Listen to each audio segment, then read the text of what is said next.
Hello students, welcome to the session of gaseous state. This chapter has been designed keeping in mind the latest JEE mains exam pattern. So let us start.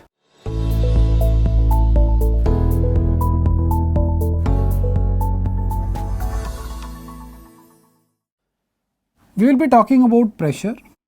See, pressure basically is to be understood in two ways. One is the atmospheric pressure and second is the pressure exerted by the gas. Now gas should be inside some container. So the pressure exerted by gas we are going to measure in atmospheric units.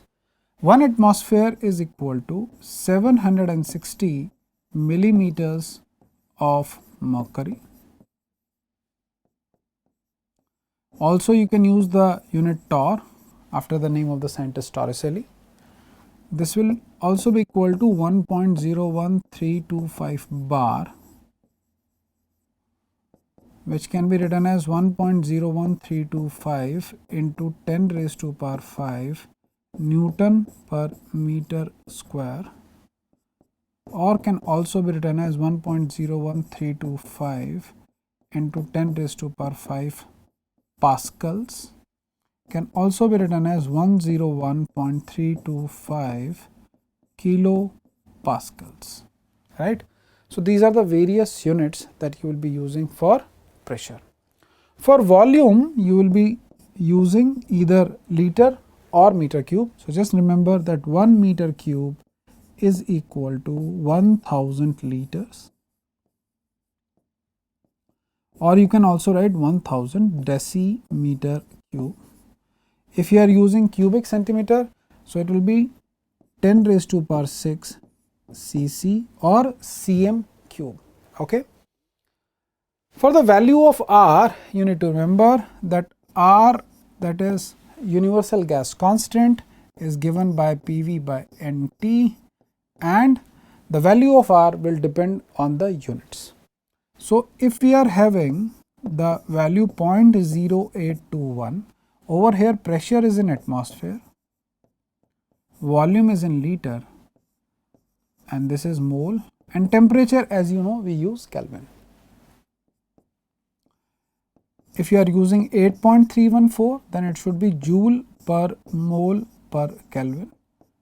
But how do you get joule?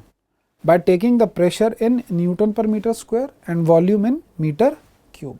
Okay. Or you can write 0.083. If you use pressure in bar, volume in liter per mole per Kelvin. Or you can also make it as 2 calorie per mole per Kelvin. 2 calorie per mole per Kelvin is normally used in thermodynamics chapter. 0.0821, 8.314 and 0.083 are used in this chapter. Okay. So let's start with the gas laws. The first one is the Boyle's law. The Boyle's law states that at a constant temperature and number of moles, we observe that the volume occupied by the gas is inversely proportional to the pressure exerted by the gas, right? When we plot the graph, as we are saying that the temperature is constant, so this graph will be termed as an isotherm.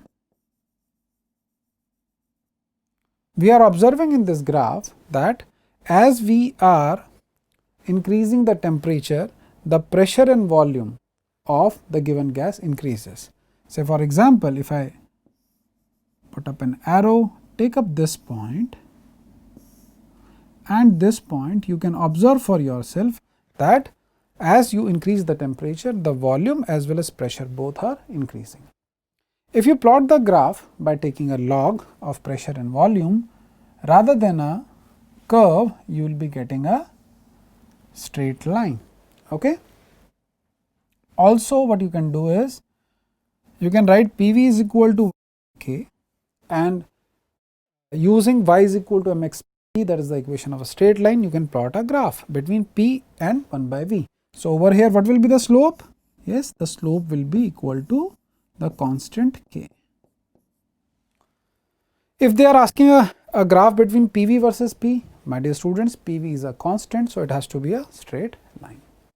Now let us have a look at one of the questions based on Boyle's law. It says that the initial volume is 95 centimeter cube at a pressure of 9.962 into 10 raised to power 4 Newton per meter square. So, basically V1 and P1 are given. He is saying that at the same temperature, its volume at a pressure of this. So, basically we are given P1, P2 and V1, we have to find out V2. So, we will use P1 V1 is equal to P2 V2. We have to find out V2. So, that will be equal to P1 V1 by P2. Now, when we put down the values, P1 is 9.962 into 10 raised to power 4. V1 is given to be 95 centimeter cube divided by 10.13 into 10 raised to power 4. On solving, you will get the volume to be 93 centimeter cube. Okay. Look at the next law, that is Charles' law. Charles' law says that at a given pressure and number of moles, over here as we are using V proportional to T, we are saying that pressure and number of moles are constant.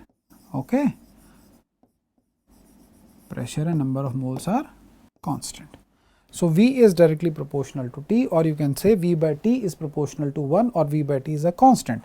So, from there you can also say V1 by T1 is equal to V2 by T2. Okay, fine.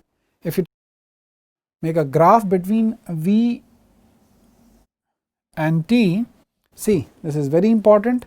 If you are plotting a graph between V and T where T is taken in Kelvin, this is 0 Kelvin, my dear friends. Okay. So, this point is referred to as absolute 0, wherein we are saying that at 0 Kelvin, the volume occupied by the gases is 0, the kinetic energy of the gases is also 0. You are seeing a dotted line over here because practically it is not possible to reach up to 0 Kelvin. Okay. If you take a log and plot the graphs, you will get the equation like this. Since pressure is constant over here, this graph is also termed as isobar. So, the graph is going to look like this. Also, there is one more term which we call as volume coefficient. So, what is this volume coefficient? See, the point is we would like to understand that with a unit increase in temperature, what would be the increase in volume. So, suppose V is the volume at 0 degree Celsius and you are increasing the temperature by T degrees. You are increasing the temperature by T degrees, then say I will write it as V1. So, V1 will give you the new volume. I repeat, V is the volume at 0 degree Celsius or 273 Kelvin. So, over here instead of T you can also take 273 Kelvin. So, what we are saying is if we increase the temperature by small t, that small t by capital T or T by 273rd part of this initial volume will be added to the initial volume, so that you get the final volume. So, if I write 273, you will say that 1 by 273 part of the initial volume is getting added per degree increase in temperature at 0 degree Celsius. So, this is the volume coefficient. Okay. This formula may be used, please remember.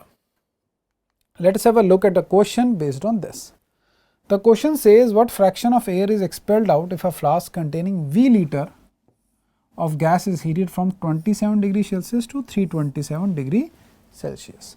So, dear students, I will be using V2 by T2 is equal to V1 by T1. Now, first of all, I will find out that what would be the change in volume due to heating. So, V2 will be V multiplied by T2 is 327 degree Celsius, which is nothing but 600 Kelvin, and T1 is 300 Kelvin.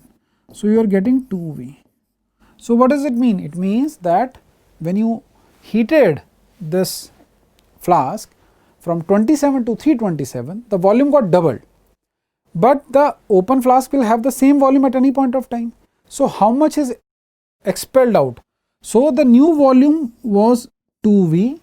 From this, V has been expelled out. So what percentage has been expelled? 50%. So this is the answer to this question. Okay.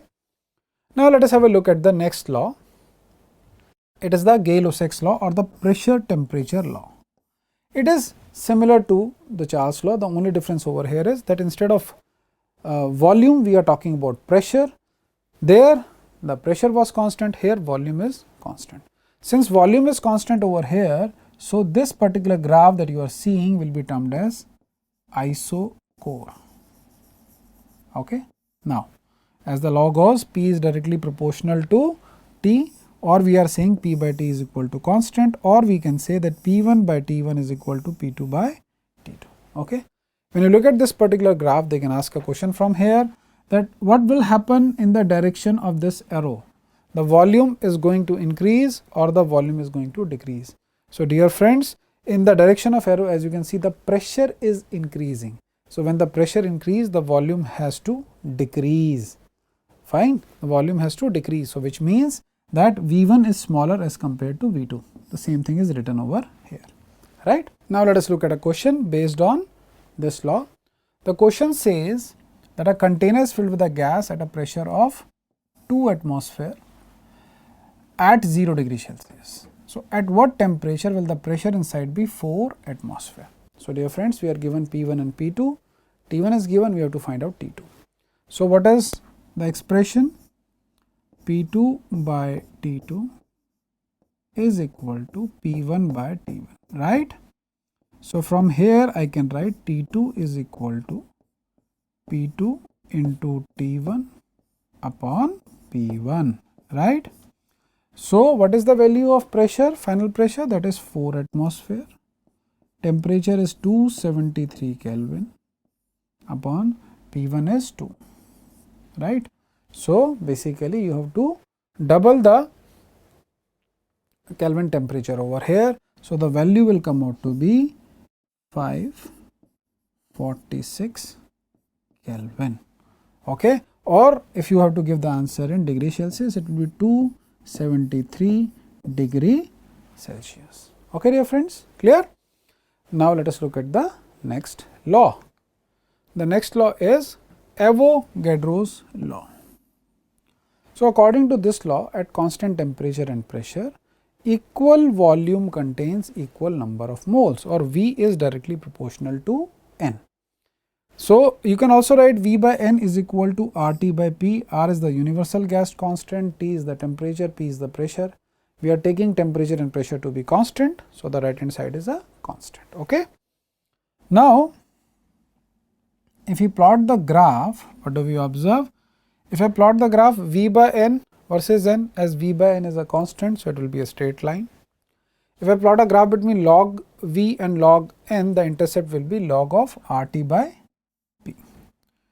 Or if I simply plot a graph between V by N, the slope will be equal to RT by P. Fine, these graphs are important, they can be asked in the exams apart from the numericals. Let us have a look at the numerical. It says 0.2 gram of a gas X, okay, so unknown gas, occupies a volume of 0.44 liter at a given pressure and temperature.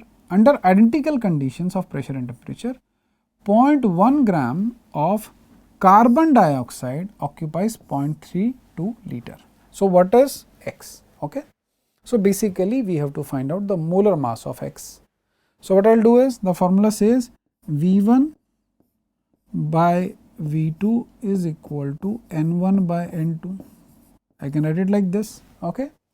What is the V1 given to you, beta? It is 0.44. V2 is given to be 0.32. Number of moles can be written as given mass by molar mass. So for X, the given mass is 0.2 grams upon, let us say molar mass is M, multiplied by, for carbon dioxide it is 0.1, molar mass is 44.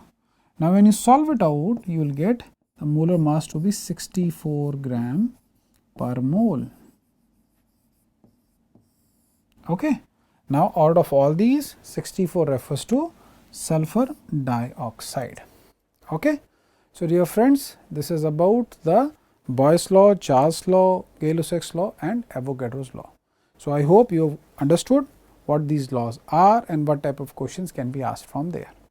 In the coming segment, we will be discussing about ideal gas equations.